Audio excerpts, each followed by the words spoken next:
Howdy, Bob Brown again. Had some guys ask me, what do you do when you have smaller hands? Well, the short answer, unfortunately, is get stronger. You're gonna have to have very strong wrists, very strong finger pressure, very strong knuckles up. Most people forget about doing knuckles up. And in my opinion, if you have smaller hands, that's a very important thing that you need. Now, the one thing about having small hands, if you've got good refs, is you probably have a shorter thumb, and whoever you're going against is going to be forced to grip you lower in order to show your thumb knuckle. And they're not going to like that, but it allows you to get a higher knuckle up position. So if you have a shorter thumb, make sure you tell the refs, hey, I want to see my knuckles. I want to see my knuckle. It's going to force your opponent to come down if they're taller than you.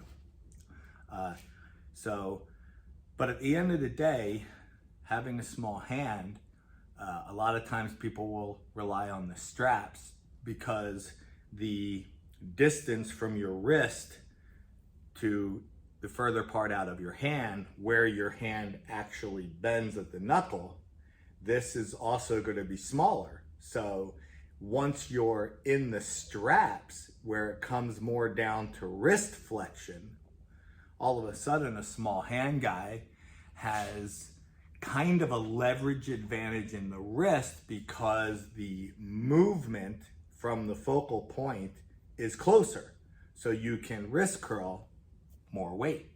So that's another thing, is learn how to slip and get into the straps. Will probably help. But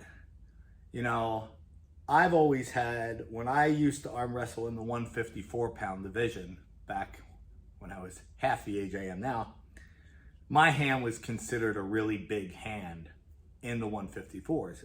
As I've gotten older, bigger, pulling heavier weight classes, this is a normal, it's about an average size hand, in the 176s, 198s, it's about an average size hand. And so I realized that when my hand was huge, I used to be able to drop my knuckles, load up, not rely so much on my wrist. Now later, when my hand is just average size, I have to rely more on knuckle up ability to protect my wrist. So basically, if you have small hands, of course, get them hands as strong as you possibly can. From the wrist joint, you're working from a leverage advantage, okay? You will be able to move your hand and wrist from a leverage advantage stronger than someone with a long hand or a bigger hand. It's just like someone with a very short arm can move more this way. If you take a strap and hold it in your hand and pull towards you, you'll move whatever weight you'll move.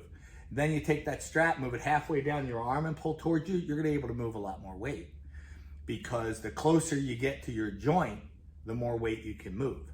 Same thing with your wrist. If your hand is small, then it's closer to your wrist joint, the more weight you can move. But of course, you've got short fingers, which now gives leverage for someone to apply against. So it's kind of a double-edged sword.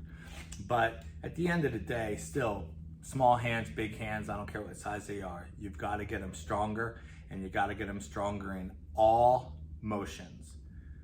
Wrist curl, reverse wrist curl, knuckles up, knuckles down, pronation, supination. You got to get them strong in all directions. Good luck.